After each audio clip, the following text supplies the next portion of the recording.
Sometimes in life, we wait so ardently for something to happen that we miss the opportunity to learn while it's happening, simply because our eyes are glued to some non-existent point in the distance that has already passed us by.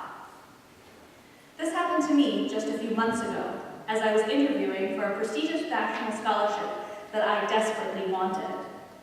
This scholarship would not only have cemented a place in a top graduate program, it would also have been a significant door opener. In this high-pressure situation, I had been doing practice interviews for months. My own desire for control over what was ultimately an uncontrollable situation began to take over. Questions shot back and forth, banter, then serious questions about my future, then a cutting jab at the fact that my application was the only one to have been submitted with a typographical error. And then one interview declared, "You've led a privileged life. At home in New Mexico, you are very much part of the 1%. You say that you aspire to a public life, but why do this? Why not just turn it all in and retire to the Riviera?" I took a deep breath, looking out the floor-to-ceiling windows in an effort to get the battleship of a boardroom table out of my mind's eye. I began to answer. "You have a duty, I think. I mean, I've been given a set of opportunities, and so that means I have a duty to use them." My interrogator fired back. "A duty given by who? Who gave you those advantages? Was it God?"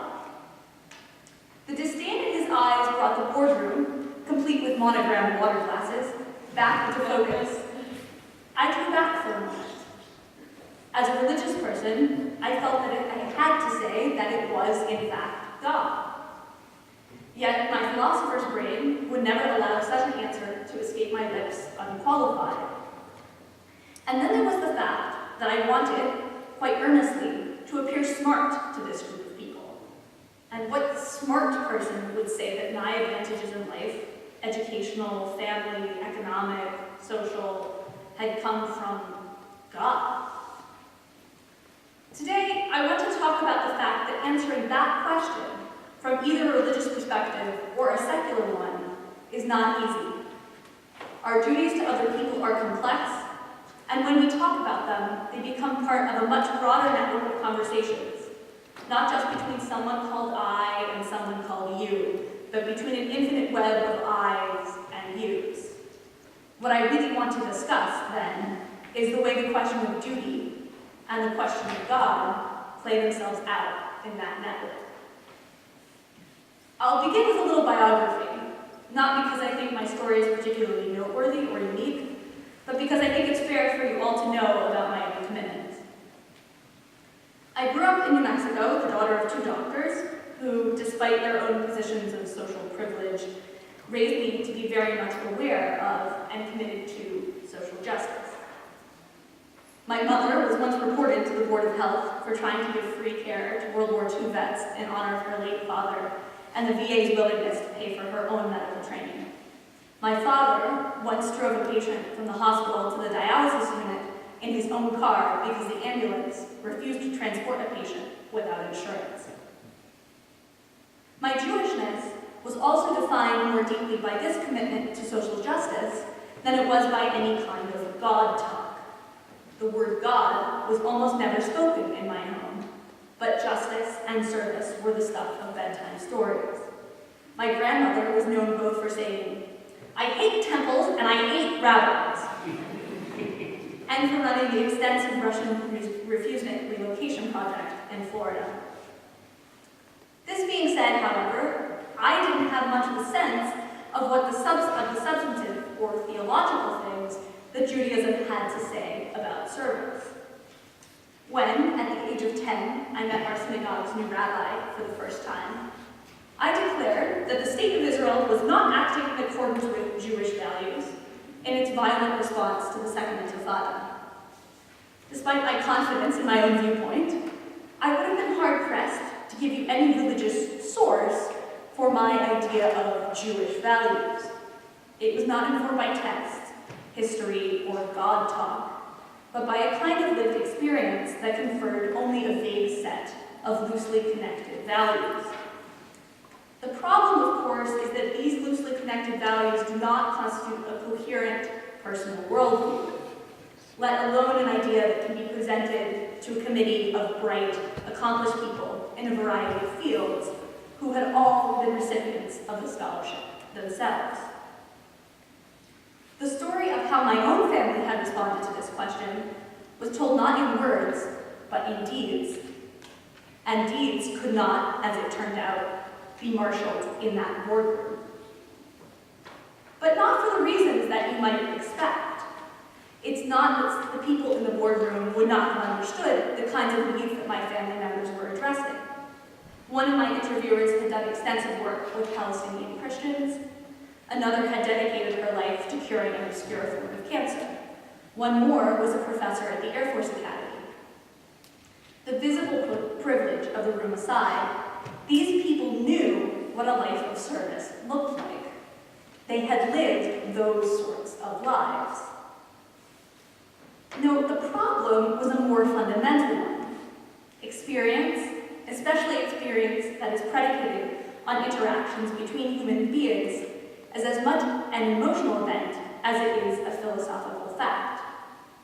It is, from the perspective of many thinkers, subjective and therefore fuzzy. For that reason, it seems, it does not stand up to the kind of rational scrutiny demanded by scholars who reach the pinnacle of their discipline, whatever it may be. To put it differently, the emotional experience that comes from encountering social difference and then attempting to confront it in a productive fashion is a very difficult thing to communicate in rational terms.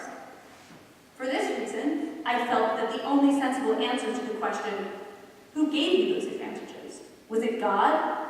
Was no. God is many, many things, but uncontroversial is certainly not one of them. I struggled then for a way to describe my duties to others in different terms.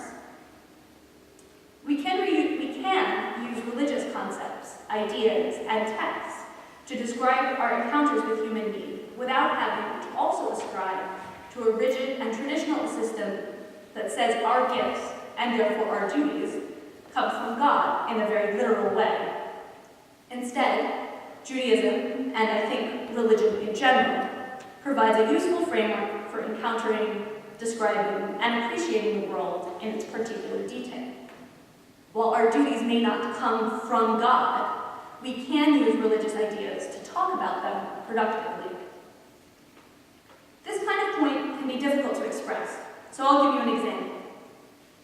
In perhaps the most famous story in the entire Talmud, a legal commentary written in the 2nd through 3rd centuries BCE, two rabbis encounter the same heretic.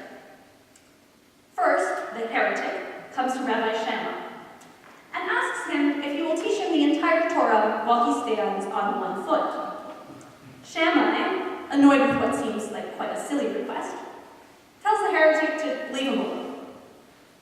The heretic moves on to Rabbi Hillel, Shammai's intellectual rival. Hillel, known for his superhuman patience, begins to teach. Love thy neighbor as thyself, he says, surely grinning as the heretic wobbles a bit. The rest is commentary. Now go and study. This story is usually cited as an example of Hillel's wit and of the importance of this well-known biblical phrase. But I want to point out that there is more than hit to Hillel's statement. Hillel's instructions to go and study are just as important. Here, Hillel might not be referring to the traditional kind of Jewish text study, but rather to a more practical kind of lived encounter. The commandment to go and study is not one to sit and study texts, but rather to put both feet on the ground and begin walking. I like to think of Hillel as asking the heretic to go out into the world and see the need that exists in it.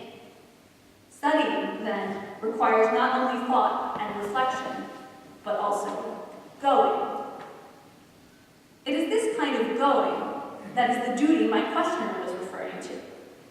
When he asked whether I wanted to retire to the Riviera, he wanted to ask me why I felt the need to keep going out into the world, why knowledge as well as social action had become such an important part of my life. Whatever our diverse commitments were in that room, I think that all of those high flyers understood the need to go and study the world, to know it, both intellectually and in other, perhaps deeper ways. God or no God, it seems that knowing, or at least the pursuit of knowledge, is the kind of language we can speak in and be understood almost universally, without giving particular experiences short shrift. We can think of knowledge as coming from many different places, from laboratories and libraries, from ancient texts and car rides, prayers and classroom conversations. But many of us share the understanding that knowing requires 2 feet on the ground, ready to walk to new places, whether they be intellectual, physical, or emotional. For it is only by walking, by going, that we gain knowledge, not only of the universal rules of physics that keep our feet close to the pavement, but also knowledge about how we ought to treat the individual people we meet along the way. In perhaps one of the most important passages from Genesis, God tells Abraham, "Lech lecha mi'artzecha u'mimotecha u'mibeit avicha." Go from your place, from your land, from your family, from the house of your father. There are 2 things that surprise me here. First, in Hebrew, the word lech, or go, also means walk. Hillel uses a version of this same word when he tells the heretic to go and study. Second, again looking at the Hebrew text, lech lecha means literally go to yourself. The commandment to walk makes sense, but the commandment to go to yourself seems downright strange. Perhaps it's merely a symptom of being a second semester college senior, but I have no idea where I would go if I were asked to go to myself. As it turns out, Google Maps does not have an entry for Sarah Zager. The way I read this strange phrase is to note that sometimes our quest for knowledge isn't a universal one. In walking, we are not only going out into the world, but also to ourselves. That means that the paths that we will take will not be uncontroversial. They will rarely appear smart in other people's eyes, and they will never cease to be surprising. It can take courage to talk about our duties to others in terms of our own experiences, but in fact, that is often the most compelling way to talk about them. Whether that discussion takes place in terms of faith or separate from it is, in the end, much less significant than the fact that we learn to love and to know the world by continuing to walk.